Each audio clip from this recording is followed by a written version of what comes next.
यहाँ जम्मू कश्मीर का जो चीफ मिनिस्टर है, जो पिछले 7 साल में इक़्तिदार में नहीं था और तड़पता था, और जब लोगों को वोट लेने की बात आती थी उस वक्त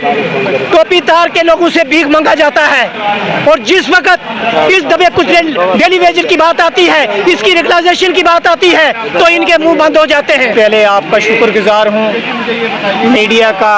क्योंकि मीडिया सोसाइटी का एक चौथा पिलर है, और आप हर वक्त चाहे वो जम्मू कश्मीर का डेली वेजर है, चाहे वो परमानेंट मुलाजिम है, उसकी बात को उजागर करने की कोशिश करते हैं और सरकार तक पहुँचाने की कोशिश करते हैं। जहाँ तक जो पीडीडी के अंदर, चाहे वो टीडीएल है, पीडीएल, पिछले 10 दिन से वो लगातार हड़ताल करते आ रहे हैं, लेकिन मुझे बड़ा दुख इस बात का है कि जिस सरकार को हमने वोट दे के यहाँ इक़्तिदार तक पहुँचाया है, उन्होंने आज तक इस दबे कुचले लोगों की बात को रिजॉल्व नहीं किया। 30 साल हो चुके हैं। बहुत सारे लोग ऐसे भी मैंने देखे हैं जो 60 साल पूरे करके जिस तरह वो आए थे उसी तरह वो चले गए। कितनी बड़ी नाइंसाफ़ी है। मैं ये कहना चाहता हूँ, चाहे वो असम्बली की बात करें या पार्लियामेंट की बात करें, एमपी बनता है, उसके बाद मंत्री बनता है या एमएलए बनता है, उसके बाद मिनिस्टर बनता है, कभी भी उन्होंने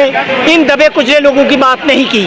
सिर्फ अपने इशू को, अपनी सैलरी बढ़ाने की बात करते हैं। इस डेली वेजर जो है, जो पिछले 25-30 साल से अपनी ड्यूटी सरअंजाम दे रहा है, और बहुत सारे लोग ये देख लीजिए जिनके पार्ट्स ऑफ बॉडी जो है, किसी का हाथ नहीं, किसी का पाँव नहीं, किसी की टांग नहीं। मैं ये कहना चाहता हूँ कितनी बड़ी नाइंसाफ़ी है।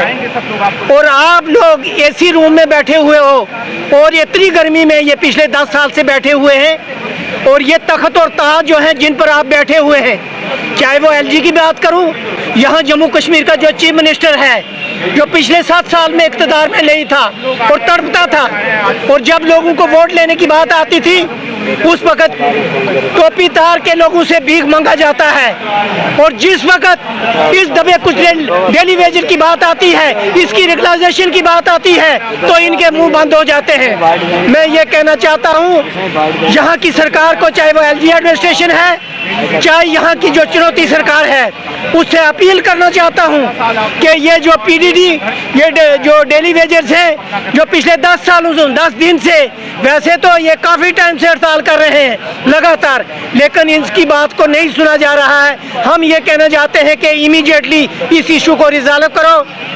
एम्प्लॉय जॉइंट एक्शन कमेटी जो जम्मू कश्मीर में रिप्रेजेंट करती है, हम शाना बशाना इनके साथ चलेंगे जब तक इनका इशू रिजॉल्व नहीं होगा। Thank you so much.